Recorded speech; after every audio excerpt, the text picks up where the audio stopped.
Right there. Okay. Hopefully it's working in on Instagram. If not, that's okay.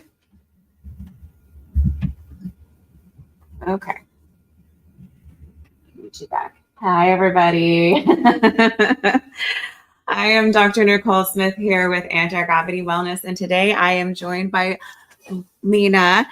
She is from Nourish by Design, and we also met at a networking event with other female entrepreneurs, and she has a very similar perspective as far as holistic approach to your health and wellness. And she was also on that panel when I was talking, or if you saw the podcast before, with Gabby, was also on that panel and shared some amazing stories. And I was just struck by all of these women, how articulate and wonderful they are. So I just had to have her on. Well, thank you. to come talk for inviting me. Yes.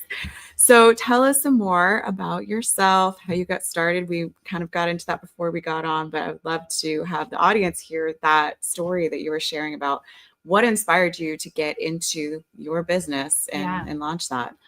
Well, just like I think most of us, is something goes wrong in our life. And so it sends us down a path that either sends us to healing, recovery, or exploration. Mm-hmm. Right. And so I was 27 years old and put on 20 pounds in like 3 months and started having heart palpitations, and I was falling asleep eating my food. I was struggling. I had 2 jobs and I was struggling to get through, and I was just, everything just felt off and wrong. And I was going to the doctor. I'm like, I think I have diabetes. Like, I just didn't know. Right. Like, I frequent urination, like all these things that just didn't make sense to me. And they were like, no, you don't have diabetes. I don't know what's going on.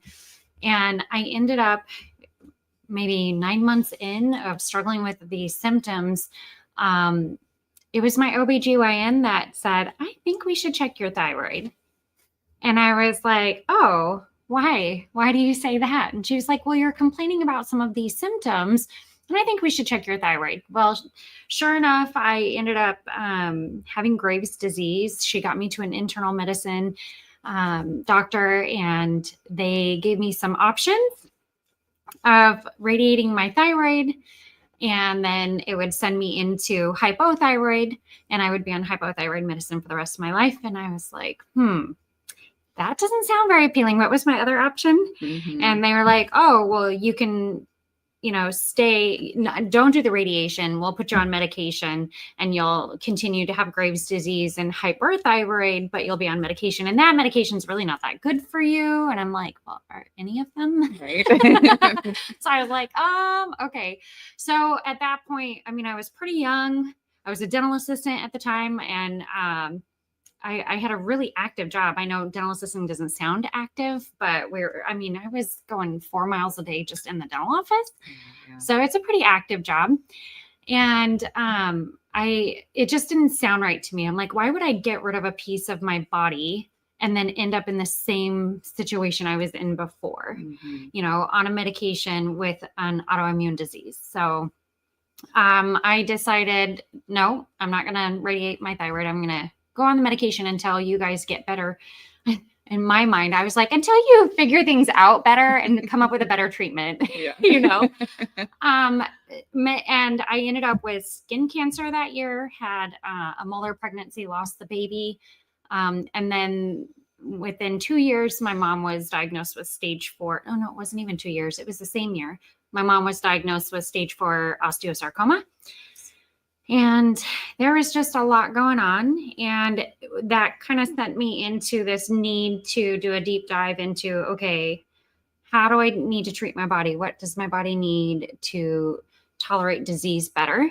Mm-hmm. And I became my mom's patient advocate, because all of us deal with trauma and stress differently. And my dad, bless his heart, is just kind of one of those. He was too close to the trauma and could not ask the right questions, could not hear everything that was being said, or couldn't put the puzzle pieces together when things were contradicting each other.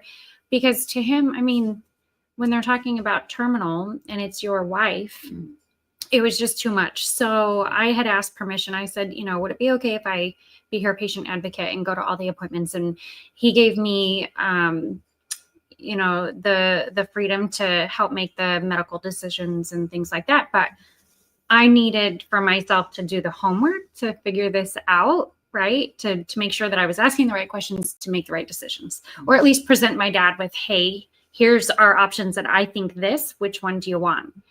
And that's what kind of sent me down the path of one, supplementation. That's how I got introduced to AdvoCare. And I had worked with my mom's hospice doctor, and I was like, she's type 2 diabetic. She's bedbound.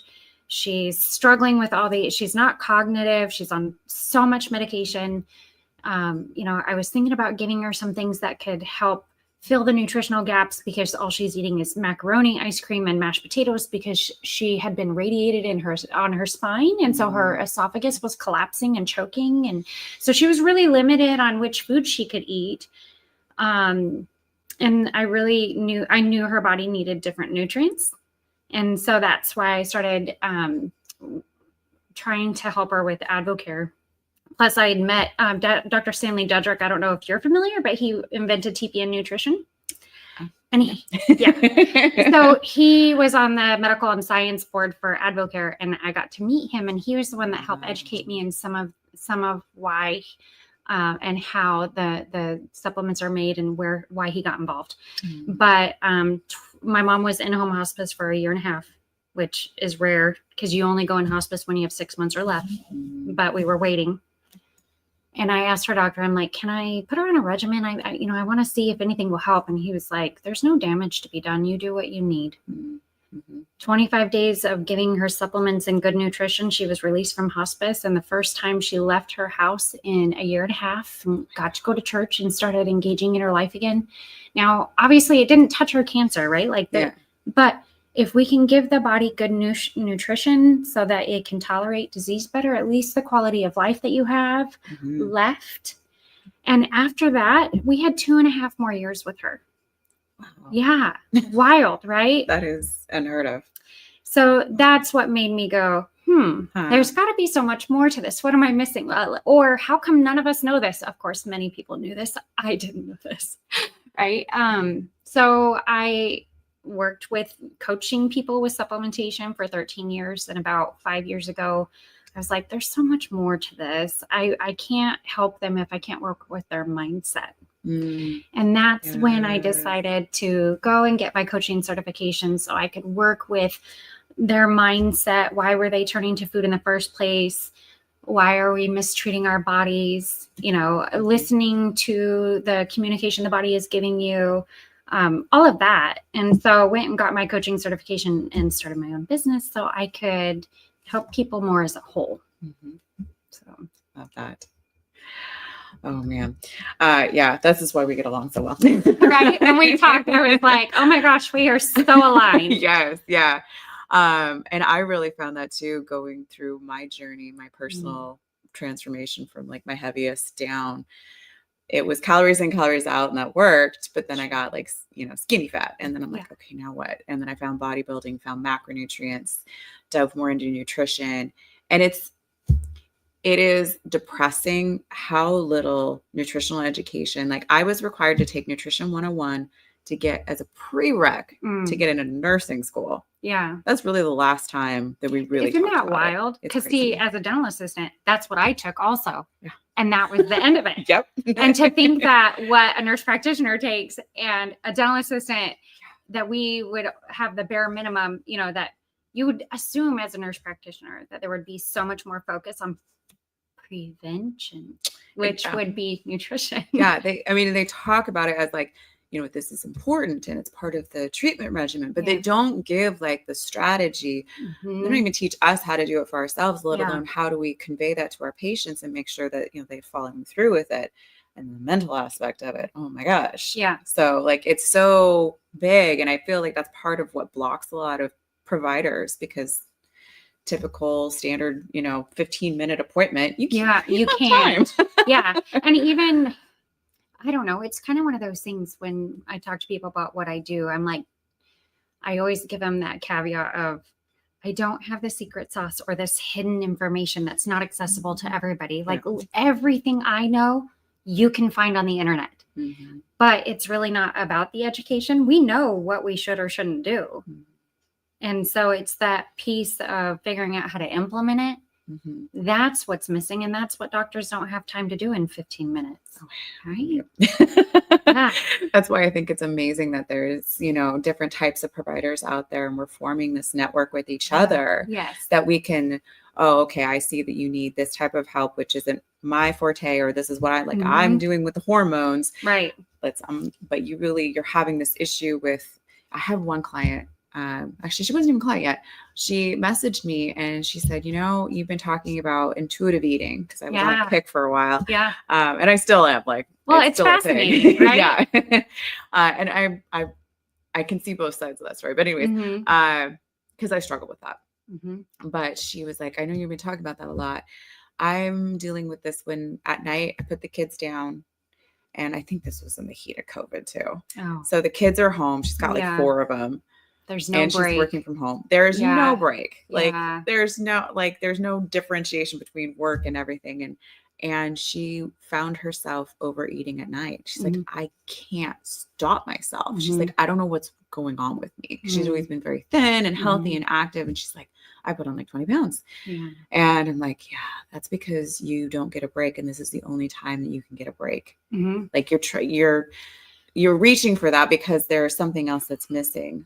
So how do we step back and even see that? So how would you, in theory, what would you do with somebody like that? Well, there's so many pieces that you would troubleshoot first, just to be like, well, it's never the one thing, right? No, yeah. There's so many different things. Like, one, is she incredibly overexhausted? Because our brains and our bodies are so brilliant. They know sugar equals energy. Yeah. And so if I'm incredibly exhausted and I finally sit down, I put my kids to bed, I'm done cleaning the house, or maybe I just said, screw it, not doing it. And I'm sitting there and I'm exhausted, but I just want to stay awake long enough for me time. Mm-hmm. Your brain knows that. And you start craving things that will wake you up, and it interprets, oh, well, if I reach for this, it'll wake me up. Carbohydrates, sugar, whatever. But the body knows that is your energy source. That's what you're craving. So then you ask yourself, okay, well, am I really wanting the Oreo? And everybody's like, yes, you do. Am I really wanting the Oreo? Or am I just so tired I'm trying to stay awake? Because this is finally the time that I get uninterrupted, and that's so valuable to me. I want to be awake for it. Right? So it could be that. It could be, I'm looking to self-soothe. Mm-hmm. Life is hard. There's so much attrition and conflict going on. There's uncertainty going on, for this particular person during this time frame. You finally put the kids to bed, and when you're a mom, you're in protect and survival mode a lot of the time. And so to put children to bed, you all of a sudden get to be Lena.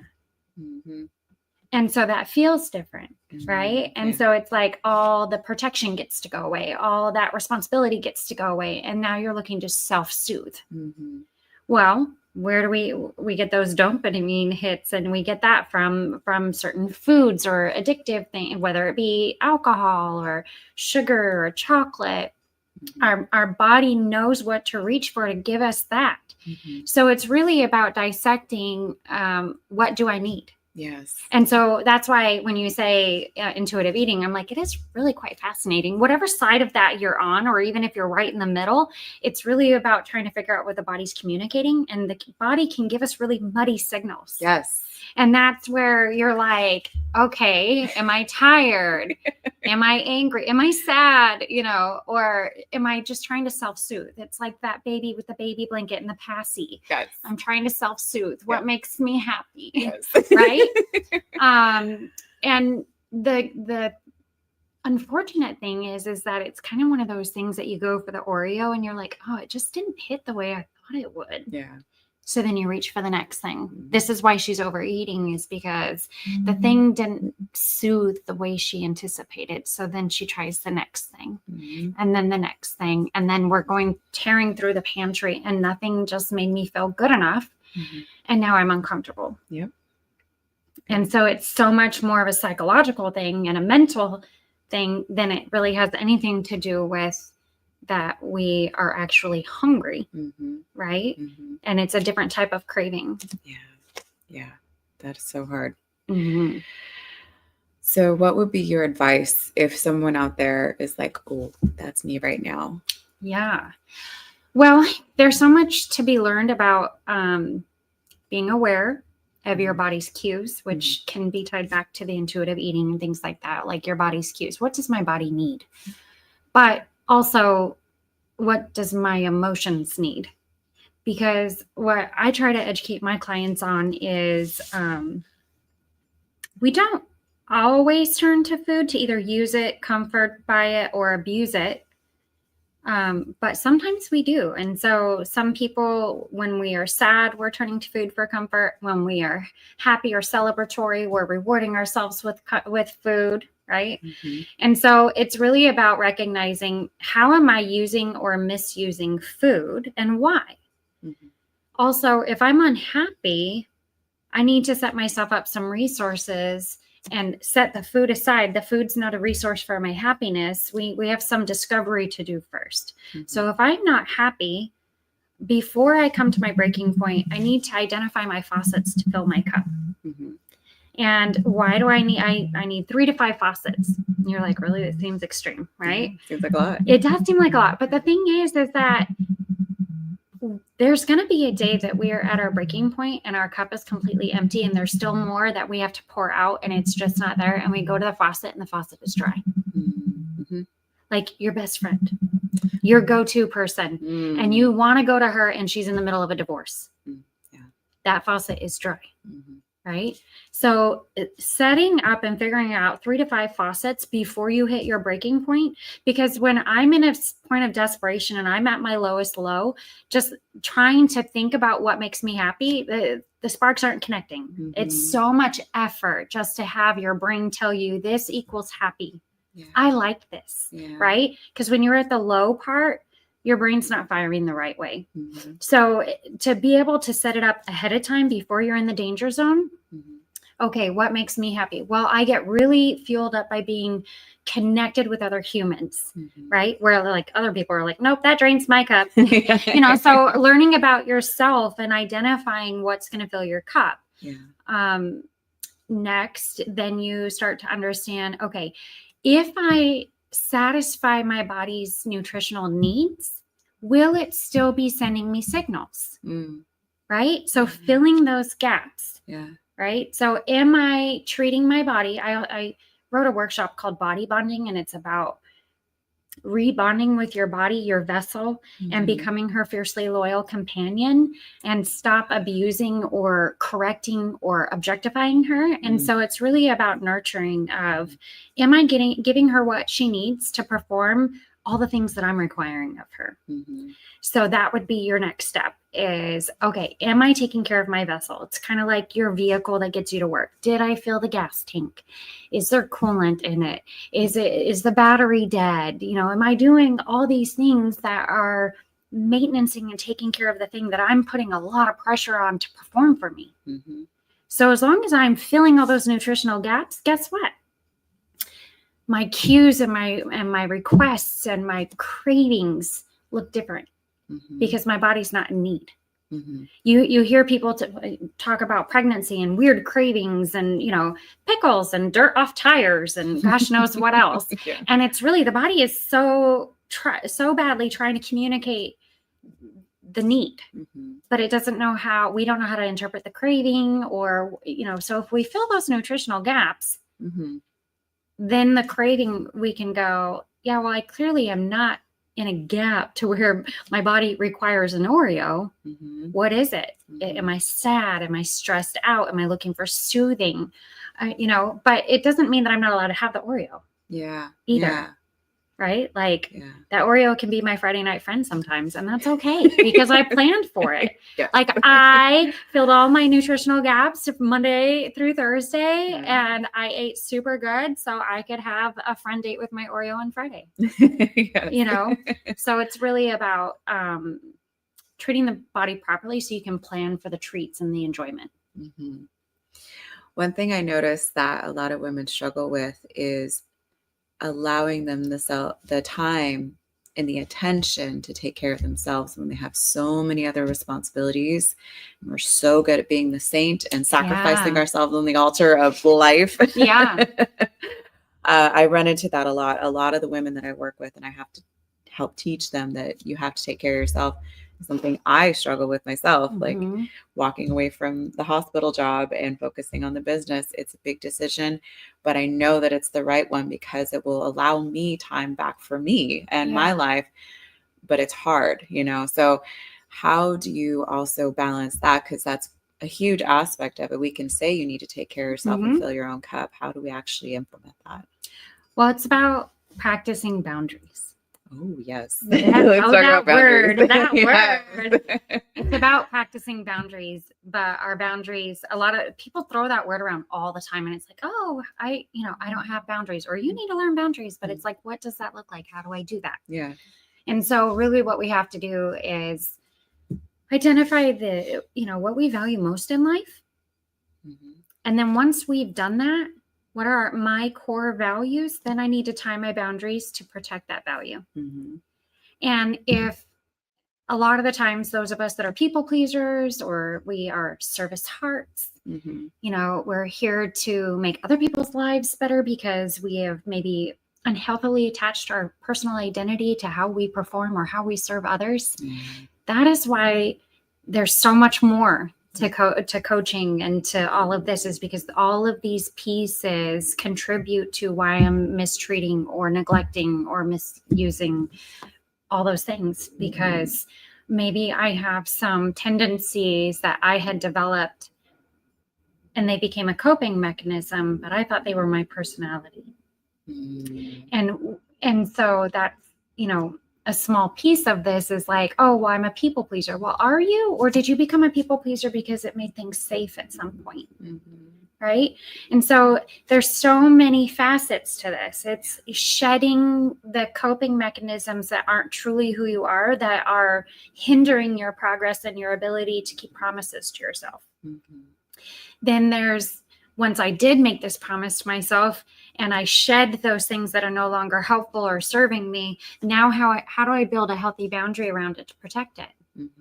So there's so much to it. And I specifically work a lot with entrepreneurs or business owners because they will do no, just kidding. They won't do anything, hopefully. But they will sacrifice so much in the name of success of the business. Right? And then on the other side of that, we say, yeah, mothers, same way. Like the mothers will sacrifice anything on behalf of the safety or the happiness of the child. And so those things kind of parallel. And we will excuse it all day long. Well, I didn't have time because of, work requirement, or I didn't have time because the kids needed me. But the thing is you can either choose to make time for it now or choose to make time for disease later. So which is it? Because I guarantee you that your child missing your mommy at age 13 because you didn't make time for it earlier is not going to feel like you think it's going to feel. Making the sacrifice now and creating the time now will gift you time later. And that's, I think, just us having our priorities out of order because we haven't realigned with our values. What is most important to me? And if what is most important to me is to live a long, fulfilling life with my family, I need to realign my boundaries to that so that my behavior aligns with it. How do you recommend somebody goes about doing that? And what if it clashes with what your small, like your close circle believes should be your priorities? Go about putting boundaries up? Yeah, figuring out what your priorities are, and then putting those up, but also when your priorities, when you really sit down and look at them, may not align with the people around you, the close people around you. And what do you do about that? Well, I'm not a marriage counselor, but I will say that part of being in a relationship, whether it be a sibling relationship, a friendship, a companionship, a business relationship, whatever it is, I cannot do my part and show up as 50% of that relationship if I'm not taking care of myself. So we can excuse it all day long Mm-hmm. and say, well, it's going to create pushback, or it's going to create conflict, or it's going to, all these things. Okay, so I can either create some pushback and a conflict and re-educate how I want to be treated, Mm-hmm. or I can build resentment and become an ugly person inside that I have less and less control of when it leaks out. Right? Yeah. Because that's what's happening. Yes. I'm losing my voice. I'm losing my ability to stand up for myself. I'm building resentment because I'm feeling taken advantage of. But really, ultimately, it was I allowed someone to have more permission than I really wanted because I didn't set a clean boundary. Mm-hmm. Right? So it is not without risk. Mm-hmm. Setting a boundary or making a compromise, but part of the thing is I've taught someone how to interact with me in every circle I've been in. Mm-hmm. I teach people how to interact with me Yes. as a sibling, as a parent-child relationship, as a companion, I teach people how to interact with me. Mm-hmm. Mm-hmm. And people will test the waters. Yeah. And they will just be themselves. And if there's a piece of that I'm like, yeah, no, that's not for me. Uh-huh. Oh, no, you can't. No, thank you. Yeah. Right? Then I quickly teach them how they can and can't interact with me. And then it's up to them to show up or no longer want to be around. Mm-hmm. Right? Mm-hmm. But if I did not establish that in the beginning, or it looked different in the beginning because maybe I was a different version in a different season of my life. Yeah. I've been married 25 years this year. Thank you. I was definitely a different person in a different season of my life. So I had to go from this people-pleasing, keep the peace person to she's got a lot of opinions, right? Yes. This poor guy is adjusting to this. And so you have to reteach people how to interact with you and how you're giving permission to be around you. Mm-hmm. And that is not without risk. Yeah. But I will tell you that the people that are willing to honor and treat you the way that you teach them that you deserve to be treated, whether this means we both compromise, whether this means, I don't want to show up for certain things when I'm being mistreated or whatever it is, or that I really honor my health and I'm going to set this boundary that this time is non-negotiable. If they are not okay with that, they have a choice to stay in it or not. I love that. I think Mel Robbins just released her book of Let Them. It's in my wish list. I have not read it yet. It's on Audible. I haven't got to it yet. It's in my Audible wish list. Brooke Shields' book. I'm finishing that one. Amazing. Oh, yeah. Yeah. Okay. Brooke Shields Not Allowed to Get Old. I love it. It's so good. She's so raw and open too. Yes. And she's so funny. I just love her. But that's what that reminds me of. And Mel has a really great story about like this pool table that her dad gifted her. And it was a weight on them because again, people pleasing and not wanting to, seem rude or ungrateful or whatever, and it's so hard, but being able to set up these boundaries and then allowing that person, because that's the hardest thing. We say people pleasing, but honestly, because I've caught myself doing this and I started doing this at a very young age, you'd people please, but in order to get them to behave the way that you want to. Oh, it's a manipulation for sure. It is, yeah. Yeah. And when you realize it, you're like, oh, that doesn't sound, I don't know. Yeah. But it's so true because you are doing it to get a certain outcome. Yes. And at least for me personally, I developed it to create a safe environment. If I keep you happy, there's not instability, there's not unpredictability, there's safety. Yeah. So if I keep you from being upset, we're safe. But it is a manipulation. It's a safety tactic. It is. Yeah. I mean, some of us are smart enough in adulthood that are like, I'm going to get what I want and I will be pleasant to you to get what I want. Yeah. But it's absolutely a coping maneuver. Yeah. Being able to see that and then go, okay, so I'm going to set this boundary. This person may or may not react well. Yeah.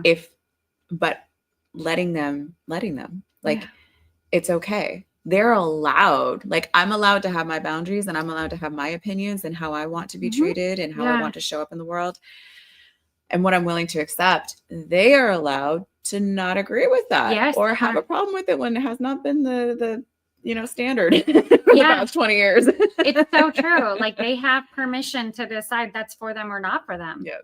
Yeah. And I think, but the thing is that another workshop I wrote is all about realigning with your true self. And part of that is that when we build a boundary that we are like 100% owning, carrying, breathing in, breathing out. If someone doesn't respond okay to it, you're okay. Like there's no guilt attached to it. I feel okay that I made a decision that I'm so sound with that however you respond to that, I'm willing to accept. Yeah. And I'm not going to own your emotions, and I'm not going to own your retaliation, because I am so sound in the decision that I decided to make that it's okay. But the thing is that not very many of us make decisions that we are so sound with, because we're usually doing them out of reaction, trying to get something or trying to make somebody else happy, that we're not so solid on the behavior or the decision we made in the first place. And that's why we are so affected by the response. And that's why we're like, oh, shoot. Oh, should I not have done that? Maybe if I had just been okay with it, they wouldn't be mad at me right now. And it's like, no, but this was my egg that I needed to protect. And I am so sound with you being upset about me not letting you crush it. Yeah. Right? Yeah. Oh, that is so good. I love this so much. Okay.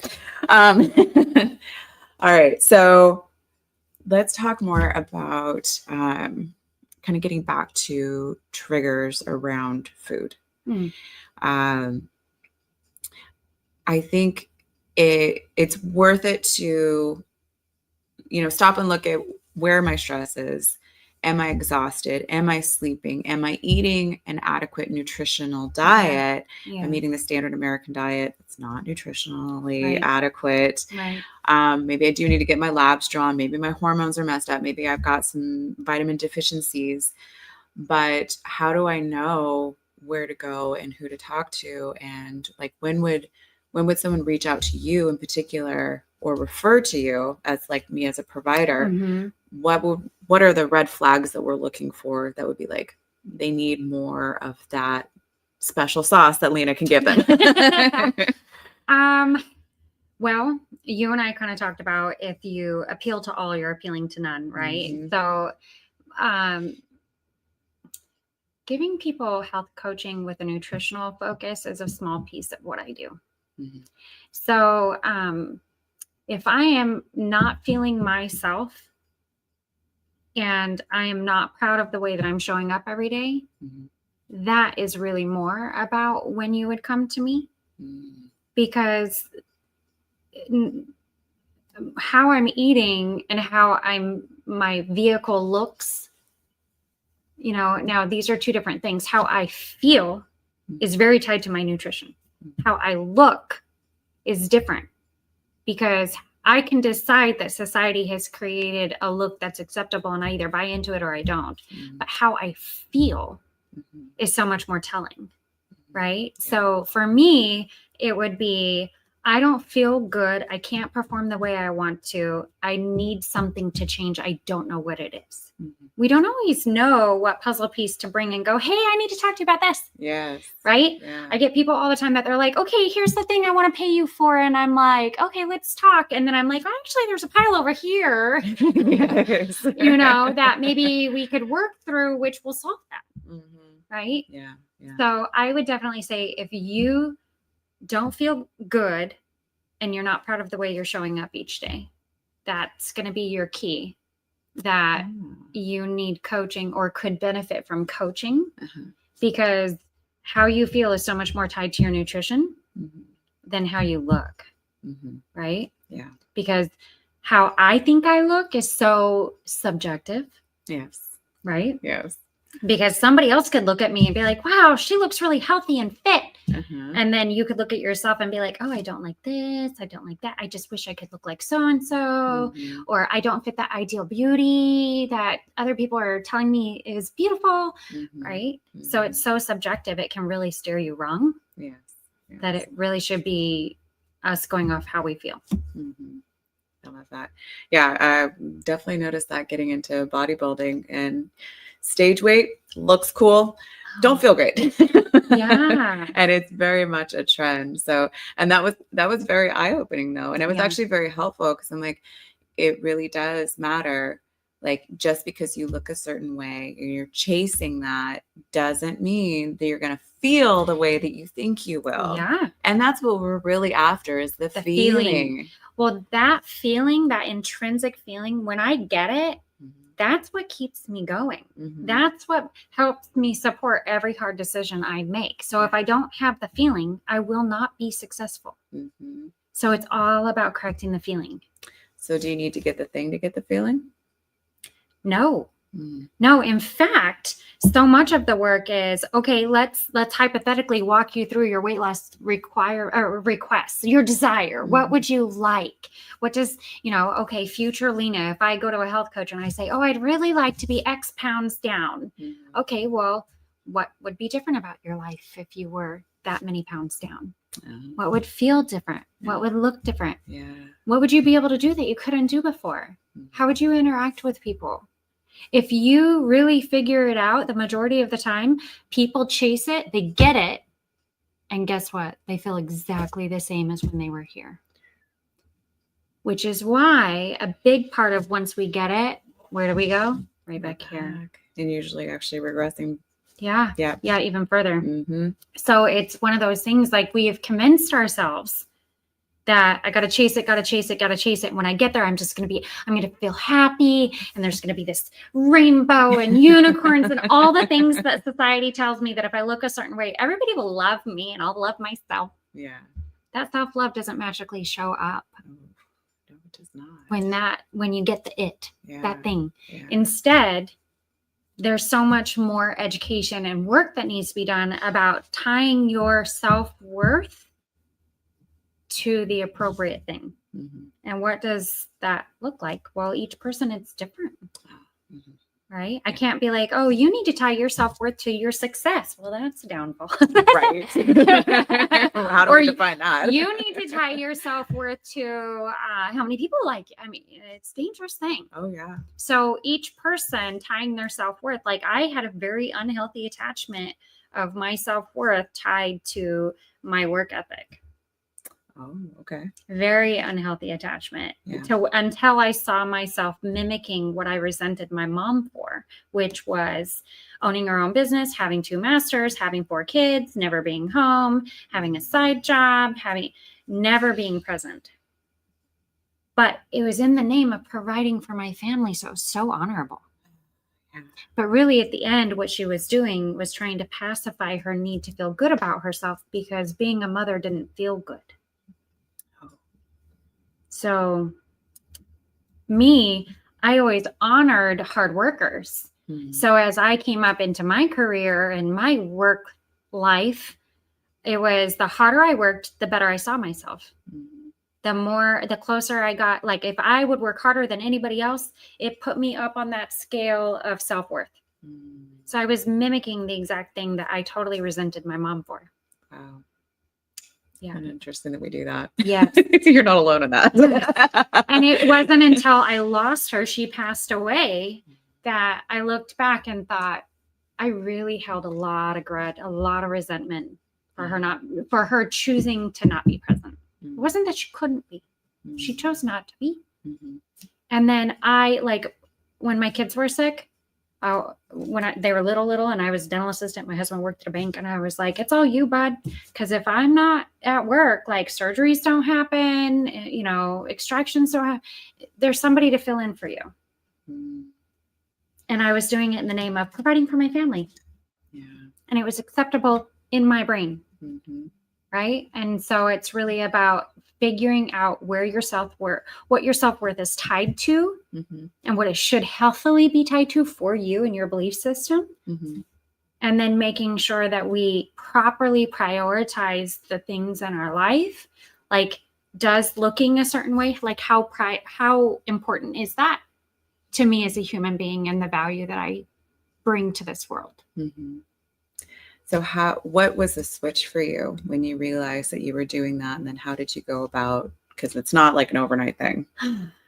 Well, yeah, it took the loss of my mom and then me having to go through self-healing of being an angry person and noticing that these feelings that were inside of me were not making me feel like I wasn't behaving in a way or feeling inside. Nobody could always see it though. So I would behave one way, but the feelings that were inside weren't something I wanted to be known for.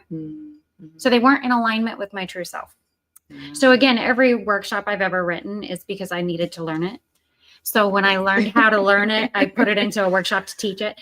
So when I realized that all these yucky feelings that I had inside were resembling a person I did not want to be, I had to figure out where they were coming from and how to correct it. Because it was creating my own angst. It was creating my own negative responses. It was creating my own triggers. It was creating all sorts of things, making me a person that I was not proud to show up as. Right. So that was really a big thing that I had to shift and change. And they say all the time, like, forgiveness isn't for them, it's for you. And it was such a hard lesson because down the road, I finally realized my mom had a mental illness that was not diagnosed until she was 55 and she died at 59. And if I look back and say, oh my gosh, this poor woman had 4 children, no support, and was a military wife, so no family around, and did not have the resources to manage the imbalances she was experiencing. What an isolating feeling. So she chased what made her feel good, which was her hard work, because your hard work will give you a pat on the back and it will give you a raise. It will give you a gold star.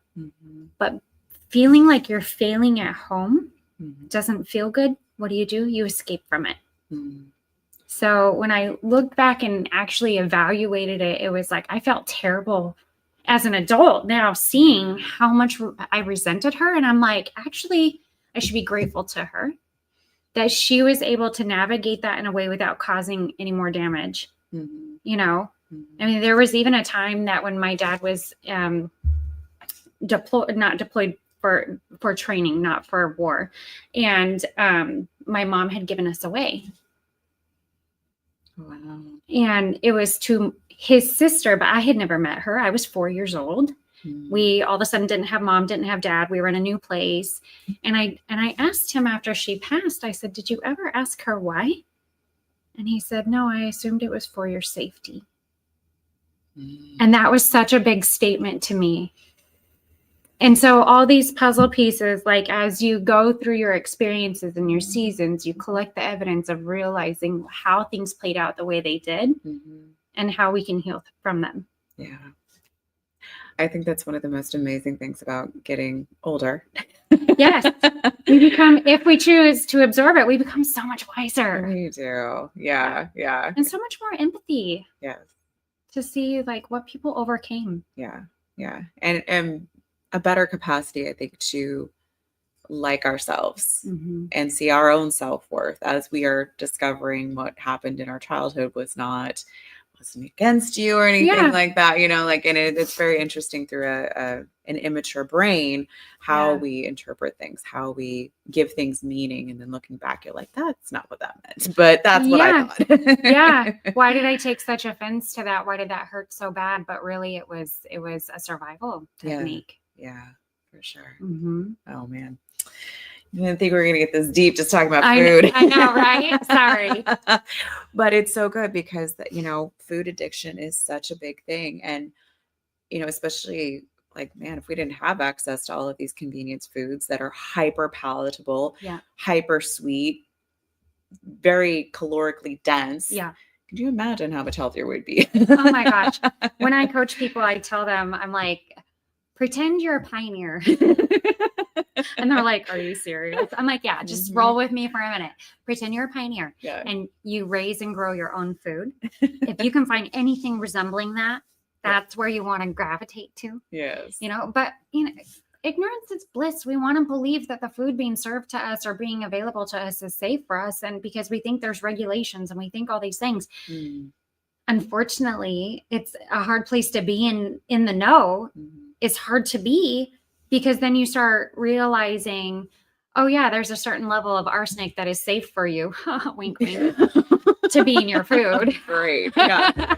Yeah. And we're like, but it's such a low amount, it's fine. But then when you take a year's worth of all sorts of different foods that have all the poisons and toxins and things that are in this amount are safe for you, but in this amount, are they? And then we're like, oh, why are we getting cancer and autoimmune diseases? This is so strange. Yes. That is a good segue into that, because we were just talking about the rise of PCOS and autoimmune disorders in women and even men. I'm seeing young men are coming, and I've treated a few of them. They're in their 20s and their testosterone is 200. And I'm like, their vitamin D is also in the toilet. I'm like, nobody's outside and nobody's testing it. Nobody's looking at this. I'm like, this young man should not be this tired. Yeah. Like, they should be bouncing off the walls and running through them. Yes. That's normal. Yeah. And it's just, it kind of blows me away that we don't look at this further. But that's part of it, is our exposures and our diet and the accumulation of heavy metals and things like that I'm still learning about. Like, it's so vast. I was not taught this. Like, I'm getting another doctorate here, going into functional medicine and nutrition, because it is so vast. And it's so complex. And like you mentioned before too, it's never just one thing. No. So I peel back one layer, and that's what I try and do with people. I'm like, let's work on the big rocks. Yeah. Okay. Like, you've got these 3 big things that we're going to deal with first. Yeah. We're going to get so far. You're going to feel a little bit better. We may not be all the way there though. And it's a process. And then we have to continue to work on it. So that can be very trying. So how long would you say your average client needs to work with you in order to kind of get to a point where they're either seeing some real changes in themselves or able to even start managing themselves? Depending on their compliance. Yeah. And their willingness to be coached. Oh man. Yeah. Yeah. How bad do you want it, you guys? Yeah. And also there's those of us that are just kind of anxious, right? And so they're like, they've got it, but they don't want to let go of your hand. Yeah. So there's some variations. They don't trust themselves. Right. Well, you kept breaking your promise to yourself for so long. Why would you? Right. Or you convince yourself that you fail all the time, so then you don't believe that you can. Yes. So it's changing those belief systems is a big part of it too. But I would say minimum 3 months, once a week for 3 months is the minimum that I can see big change that gets carried over. The average that people are making really big progress, they're like, oh my gosh, I'm hungry for it, and this is really working, and I can see all this change, is about 6 months. But I've had people that stay with me for a few years. Yeah. And we just kind of find a schedule. Like, I'm not seeing them every week, but we start creating a schedule that's more specific to them. For our maintenance. Yes. I think that's a huge part of it too, having that kind of maintenance and touch point. And, even I have clients who, they've graduated and they're off and doing their thing, and either sometimes they come back in because maybe something changed in their lives, or maybe old routines fell back in, and it's usually from a stressor. Like somebody died, went through a hard time with family. Now I'm back to square one again, and I need help again. I'm like, yep, coming in. Let's do this. But I've also had people who they just continue to follow me on social media. So I'm just trying to be present. And, and like this podcast is part of that effort to continue to support them. And those people who, because most people who ever hear from us will never hire us, and that's okay. Sure. But if they can grab nuggets that inspire them to just, maybe tomorrow they drink more water because they were inspired to correct some things. Right. Like, I want to feel better. Where do I start? Well, I'm going to drink more water. If we can inspire someone to just be consciously intentional about their health, then it makes a difference. Yeah. And I think it's important too, to talk about, it's not an overnight fix. Oh my gosh. So I will tell you that I frustrate so many clients when they first come to work with me. especially my weight loss clients. Not everybody comes to me for weight loss. 80% of what I do is not weight loss. Mm-hmm. But my weight loss clients that come to me, I try to prep them right in the beginning. Mm-hmm. Please be patient, Mm-hmm. because there's a lot of bumps in the road that we have to clear Mm-hmm. in order for you to see the progress and the changes that you're asking for. Mm-hmm. And so I need you to be patient. That if I were to come to you right now and say, here's the habit changes that you need to do, and here's the food changes you need to do, I then piled so much on top of you that I was what broke the camel's back. Yeah. Yep. So if the stress is a problem, if the self-worth is a problem, and I just come at you and tell you to do all these hard changes in life, I'm setting you up for failure. Yep. Yep. So I tell them right in the beginning, I hear you. I know this is what you're asking for, but I'm asking you to, if you decide to move forward, Mm-hmm. I want you to be patient, because there's some things that are in the way first, Mm-hmm. that in order for you to have long-term progress, we have to work through those before we get there. Mm-hmm. Yeah. Yeah, it is definitely a hard conversation. And that's where I think coaching is so key, because I know, like, my husband gets kind of annoyed with me, because when I go back into bodybuilding, and I'm back into it now, like prepping myself for it, but when I go for a show, Yeah. I fully intend to hire a coach. Yeah. I can't coach myself. Like, are you kidding? My own brain is against me. Well, first of all, we are no use as a coach if we don't get coached. Mm-hmm. Yep. I have had so many people come up to me and say, I want to do what you do. And I'm like, great. Have you ever hired a coach? And they're like, no. And I'm like, would you go to a therapist that's never been through therapy? Mm-hmm. And they're like, no. And I'm like, exactly. If you, all coaches should be experienced by being coached. Yes. Right? Over and over and over again. Different types of coaching. And different types. Yes. Different types of coaching. Oh yeah. No, I fully encourage that. I'm like, come to me. Cool. Go work with somebody else too, because I want you to figure out what works for you, because that's how I learned. Mm-hmm. I had many different coaches, and I still continued. I've got a business coach, and then I had a different one, and then I had a fitness coach, and then, now I have a, therapy, and like all of the things. And I have, women that I talk to, and I have mentors, and it's so important that we pull all of those things together to create your own, and then be able to help other people with that. Is just, it's so huge. But yeah, the coaching aspect of it and the accountability, I think, is where, because yes, people know what to do for the most part. Like, well, we know what not to do.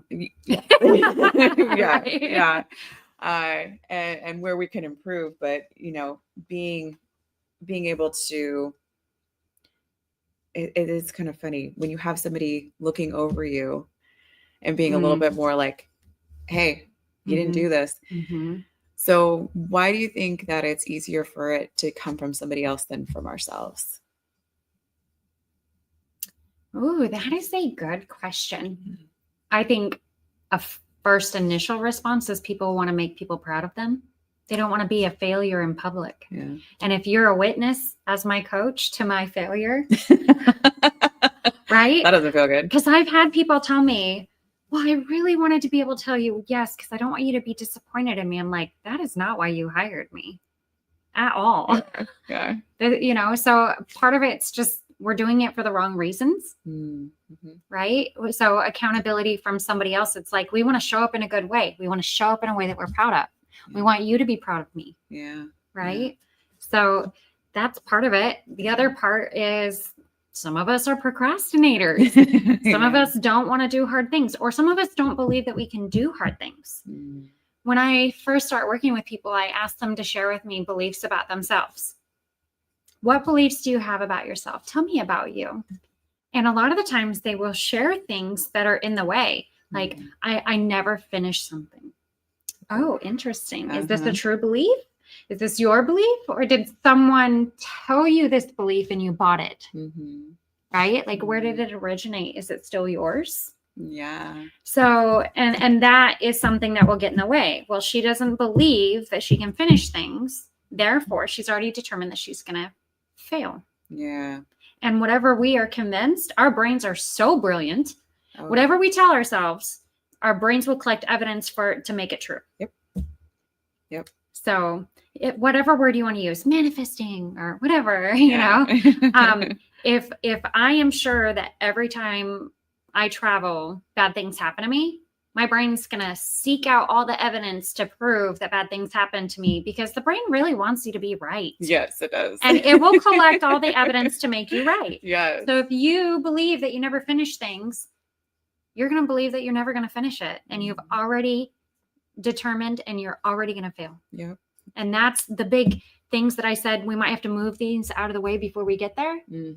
That these are some of those things. Yes, the self-limiting beliefs Yeah. and your internal stories that you have just told yourself so many times. It's fact. Yeah. Yeah. And when we're working with a coach, the coach doesn't know that about me. They don't know that I quit. Right. So I'm trying to show up different. I'm trying to show up in a way that they'll be proud of me. Yeah. So there's so many pieces to why we need or show up differently for somebody who's holding us accountable. Right. Some of us have great intrinsic motivation and they really only compete with themselves, but they also tend to be perfectionists and type A and very wound tight. Right. Yeah. Cups are pretty empty. They're not really full, you know. Yeah. So it's really all about learning who you are and what makes you tick and figuring out how to undo the triggers. Yes. Yeah. I love that. So you kind of talked about a little, your struggles that you had with your health and everything. Trying to decide how deep I want to get into some other areas. Cause I don't want to, if I ask any questions that you're like, I'd rather not talk about that, then you can definitely say that. So, one of the major things that a lot of women come to me with, the word gaslit, gaslighting gets thrown around, is, and I love how even at such a young age, you were advocating yourself to a doctor. Yeah. That's hard to do. As women, again, people pleasing and then authority and it's something that like you had just gotten this diagnosis. You didn't know what it was. Right. But to have the wherewithal to pause and go, I don't know if it was an intuitive feeling for you or what it was, but can you talk some more about that? And because there's a lot of women out there who don't advocate for themselves, who feel like there's nowhere for them to go. Yeah.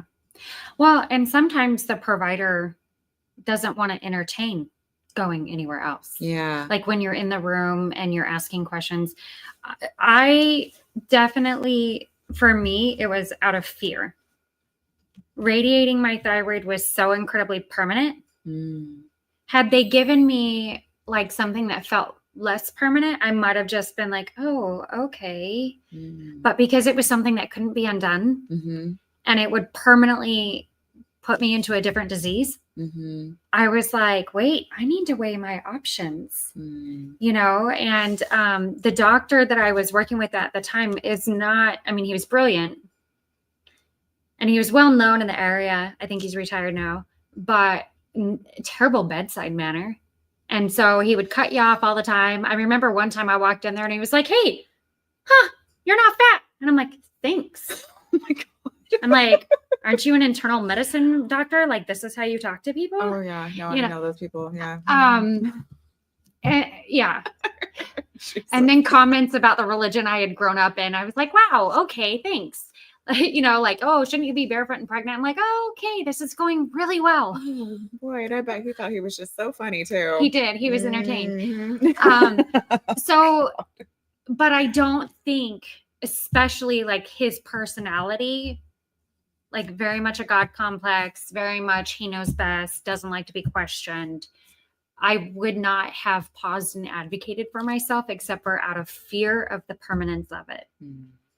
So because of the fear of the permanence of it, I was like, wait, neither of these feel good. I very much am intuitive. I listen to my feelings and I was like, neither of these options feel good. So I was like, let me go on the one that's short term until I figure it out. And now today I'm completely in remission from changing the way that I feel my body. So I still get checked every 6 months to a year Mm-hmm. And I have been in remission since, I had a thyroid storm in 2011, and thyroid storms are severe. Yeah. I was like a week postpartum and went into a thyroid storm, which can be fatal. Mm-hmm. And that was 2011. I have been in remission since 2013. Wow. Mm-hmm. That's amazing. Really amazing. Yes. Because I was like, wait, what? How? What? Are you sure? Like, well, I didn't want to believe. I was like, oh, well, we'll just keep checking my blood and see if it peaks back up, and it hasn't. And I think it very much has to do with lifestyle changes. Am I saying that 100% of people that have an autoimmune can change their lifestyle and have it in remission? No, I'm not saying that, but I'm saying I got lucky enough that I made the right changes, and it did turn out to let my body heal itself. Yes. Yeah. And so I'm glad that I listened to my gut, and that I was scared to make something permanent that I was unsure of. Mm-hmm. But when both options don't feel good, Mm-hmm. you got to go with something temporary until you can make a different choice. I really like that. And there is actually space. Like, there's very few things that are literally, you must do it right now. Yeah. Yeah. I had to learn that, especially becoming a provider and working in the hospital and everything. And I would teach other, the nurses and stuff like that about that too. It's, there are very few things that are actually life and death right now. Right. And sometimes the best course is to hold off and see what's actually happening, because we can make those split decisions that later we might regret. Right. Yeah. Absolutely. Mm-hmm. So, and I love that you're talking about the autoimmune condition and how you've been treating yourself with diet and lifestyle. I have many women who have autoimmune conditions. I find Hashimoto's thyroiditis all the time. It's most common.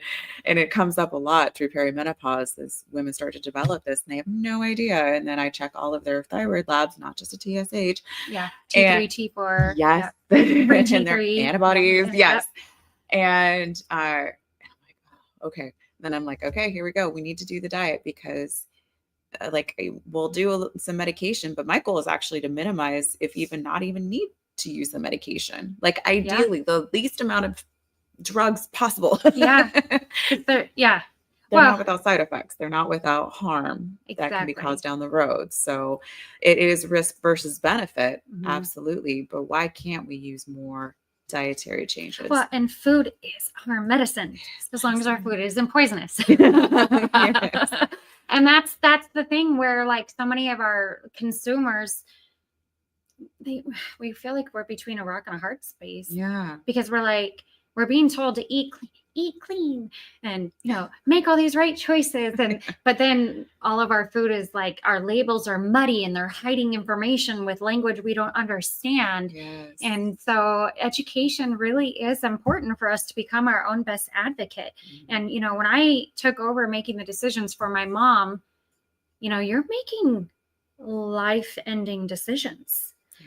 I had to educate myself of how to weigh the options and ask the right questions. And so I want to encourage you guys that, instead of being like, oh, this is going to be so hard, I have to take away everything that's known to be yummy. But instead of being restrictive, I tell my clients, like, learn to be a yes person, not a no person, a yes person. Yes, I can have the chocolate cake when I go to the baby shower, as long as I only have one piece this size. As long as I make my promise to myself that I'll go for an evening walk the next day or that day, right? I get to be a yes person. I get to say yes to everything I desire within this guideline that supports my goals, right? So get rid of the restriction. I want to say yes to everything that will serve my goal, right? Yes. So it's like, instead of taking away everything yummy, I'm going to crowd in the things that are going to fuel my body. So I educate people the difference between filler foods and fueling foods. There are no bad foods, because if we demonize foods, then there's guilt attached if I eat it. So there's filler foods that fill my belly, and then there's fueling foods that will fill my nutrients and fuel my body. And so if I want to be a yes person, I can have a filler food, but I need to know that it's a filler food. Mm-hmm.